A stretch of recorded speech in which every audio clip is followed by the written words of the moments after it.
but I will just start sharing. I also went to Daniels for my undergrad, and then just took a year off to work. Um, sorry, not too sure how to make this full screen for some reason. Um,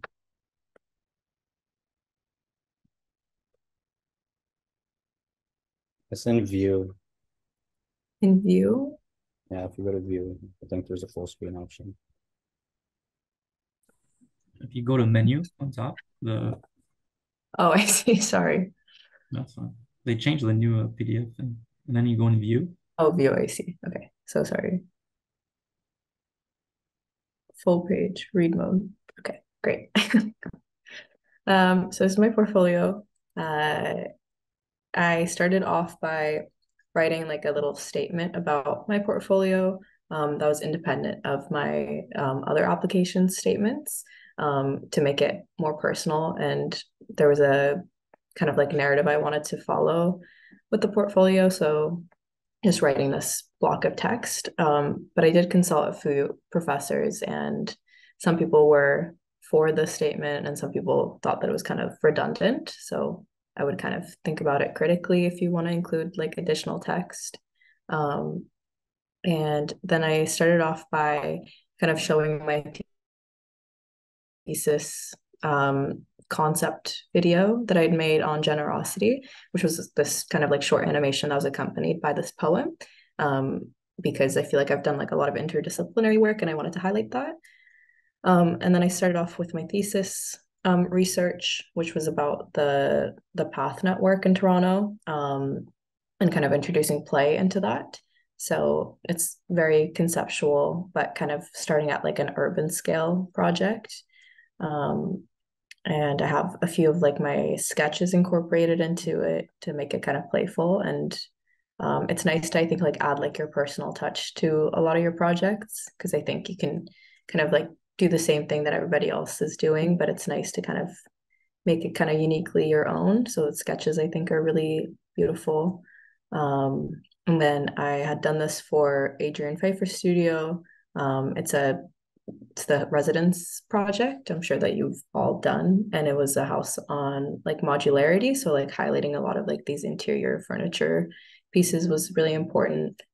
So it's kind of why I started off with this. And then I did a lot of site research for this project. um, and I think in retrospect, like this is probably too crammed, too much information to put on a page, but I think if you have a lot of work that you want to showcase, it's nice to lay it out on a grid. And a lot of my friends had recommended like the book on grid typologies, which was really useful. And then again, I included some of my animation work because again, it was like a project on modularity. A few of the plans ISO, and then this project was the third year studio or the fourth year on the residence. And I start off with a plan and an ISO. Um, Same kind of ideas of diagramming a lot of things.